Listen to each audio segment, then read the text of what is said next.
Thank you, Dennis. Good morning again, everybody. ITD first started looking at AVL in about 2007. What we started to realize, I'm kind of taking this from the maintenance perspective as well as the fleet, in lieu of the fleet perspective at this point in time, is that trying to extract data from operators that have been plowing snow for 12 hours was extremely difficult, not to mention very inaccurate.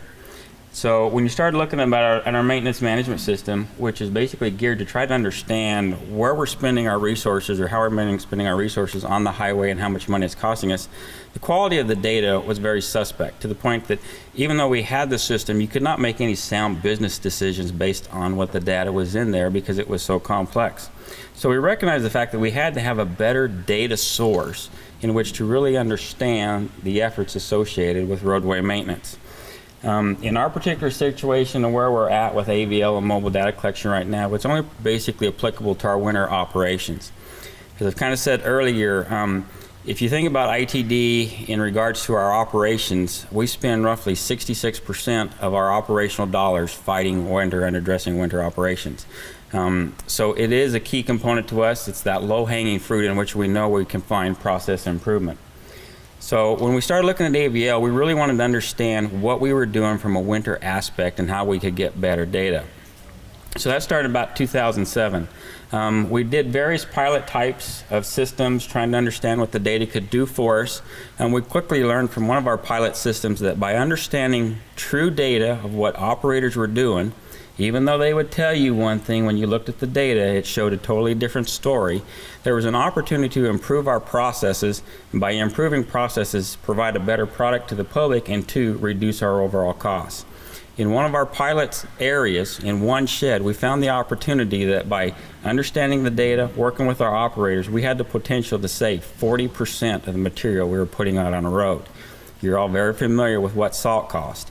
Imagine if you can reduce your salt costs on a statewide perspective by 40%. All of a sudden, collecting all this data becomes very cheap in regards to what you can provide. So that was the catalyst that kind of got this whole thing moving as far as ITD, is where we wanted to go with AVL and mobile data collection on our snowplows. So we implemented a couple projects. One of them failed miserably. Then we went on to another one. And where we finally got some traction is when we implemented the Cirus SpreadSmart RX controllers into our fleet. The beauty to us about the Cirus SpreadSmart, it has a mobile data collector built right into the system, and they had already developed software in which to extract that information, and the information was accurate because it matched up with exactly. Because now we were only dealing with one vendor. Most mobile data collection systems from a snowplow perspective, you have a controller, you may have another data collector, you have a cellular provider, and then you may even have another vendor that's basically reporting the data to you. So you have multiple vendors. In our case, working through Cirus, we have a single vendor from the time we created the data to we reported the data. So it simplified that whole process extremely easy for us. So based on that, we made the decision in 2013 to retrofit every single snowplow truck within the Idaho Transportation Department with a Cirus controller. So right now, all 409 single and tandem axle trucks within ITD are equipped with the Cirus SpreadSmart RX controller. We recently completed that implementation just this spring, so this winter will be the first year going forward that we have it in there. When we started looking at AVL data, the big question is what do you use all this data for? How can you utilize the data for process improvement, or to basically justify? I alluded to, we've already done some process improvement by trying to understand what our operators are doing. Other things that we are now utilizing our data for, we're now taking the data and basically using it in three ways. One, to coach operators up, do process improvement, find better ways to be more efficient. The second aspect that we're using the information for is we now import the data working through Cirus, and we use Visela as our RWIS system, as we now import the data directly into the navigator system associated with the Visela RWIS site. So when you pull up an or a navigator panel on any of our 128 RWIS sites, you'll not only see the conditions of the road in the winter, but you'll also see truck icons indicating what level of effort was associated with the roadway. If you've ever looked at those graphs, and I don't have any because they're very complex and too hard to show, you will see all these various lines of data regarding grip, ice layers, snow layers, whatever, and you'll see they make dips based on when trucks make a pass. So now our operators have the ability, utilizing AVL data, to look at an RWIS graph, see what the road conditions were, when they went by, what the road conditions changed, and how they began to evolve over time. Again, it's part of the process improvement of trying to make our operators accountable for what their effort doing, and that what they're really truly doing out on the roadway is improving their overall conditions. The third aspect of the data, then how we wanted to use, is basically import the information directly into our maintenance management system so that now we can have better accurate data within maintenance management system, which becomes our cost accounting system. So we really developed a system using AVL data where we understand the effort that went to the road, we understand the effects that we achieved on the road by using the data, and now we can use our maintenance management system to cost that effort. So now we truly have a basically cost per effort gained or for what we've accomplished. So, pardon for these screens, but what I wanted to show you about importing data into our maintenance management system, we currently use Agile assets. Those states that have Agile assets, you may notice some of these screens look very familiar. If you're like us, we've struggled in getting our operators to really buy into this system because they found that data entry into the Agile asset system, for lack of a better term, is clunky, as I like to refer to it. It involves lots of data operator input. They have to, in this particular case, they have to find a work order, they have to find themselves, they have to make sure they're putting the right hours on the correct work order. Then they have to go in and for equipment, they have to find their truck, make sure they get the right truck. Then they have to find the right stockpile site, make sure they enter the right information from the stockpile site.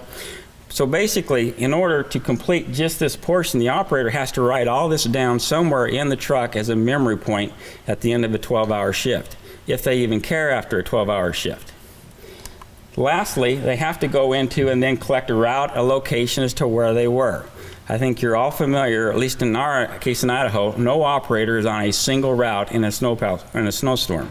They're on multiple routes. So asking now an operator to create this information for labor hours, material, equipment on the individual routes he was on can be basically overwhelming at least. So the system in itself created an opportunity to not have accurate data, even though that's what it was geared for.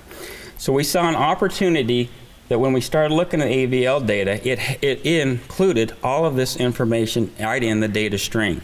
So how can we, and what we were basically doing is telling an operator, you're using a controller that will give you some information, write it down manually, then manually enter it into another computer system. So our goal became, if the controller is actually recording the data, why not have that computer system put it right into this computer system and basically limit the operator input. So that's what we accomplished through the effort of what we call our winter automated reporting system. What this system does, it takes the raw AVL data, converts it into a format that is now consumable by the Agile Assets Maintenance Management System, and then automatically imports that information into the maintenance management system. So now we can correct accurate data on locations, work efforts, hours, material, everything associated with our winter operations. What the system does is it consumes all that information and it creates an operator daily log screen, and I'll show you a few screenshots, where the operator now just has to go in, everything is completely filled out, and he just has to verify it. The reason we want him to verify it, a couple things. We're all aware that in order to get material coming out the back of a truck through a closed loop calibrated system, you have to have a conveyor sensor. Every operator out there has run out of material at some point in time and didn't realize it, and the conveyor was still going, and so the controllers still think he's putting out material.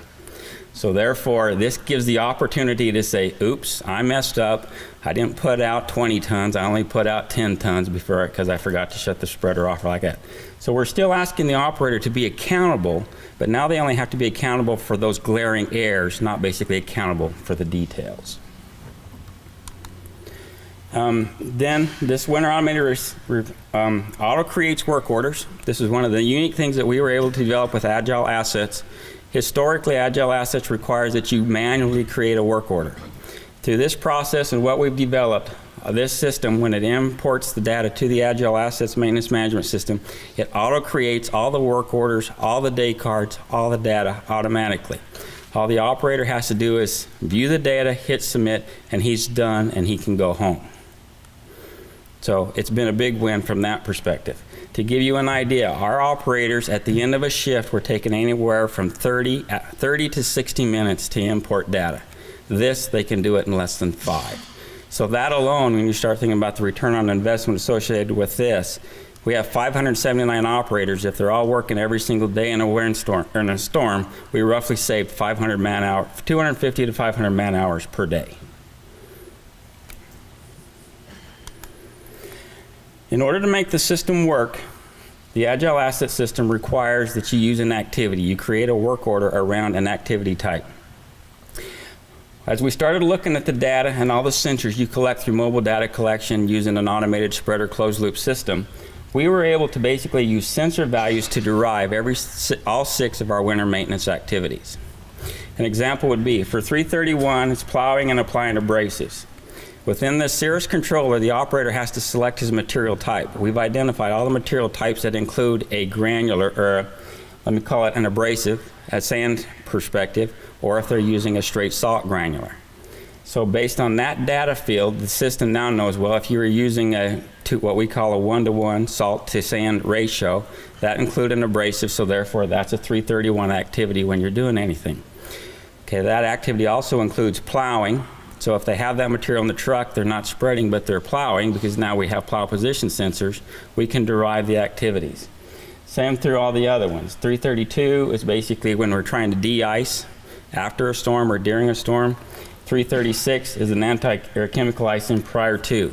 So when we created our material list in the Cirus controller, we identified within the material list, if we had to, an activity associated with each. So when we developed the WARS system, it takes sensor values and automatically derives the activity based on what the operator is doing. Here's that material list. It's very hard to see. I don't expect you to spend a lot of time looking at it, but you can look at the presentation on the EMT website when we're done to kind of see how we configured the system and the material list.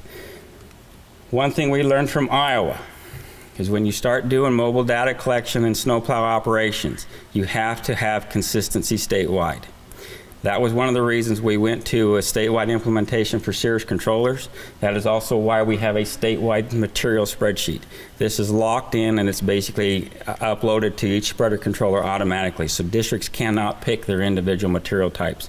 But whatever is on here is representative of whatever material uses. That, I can't stress that enough. You have to have consistency across the entire state.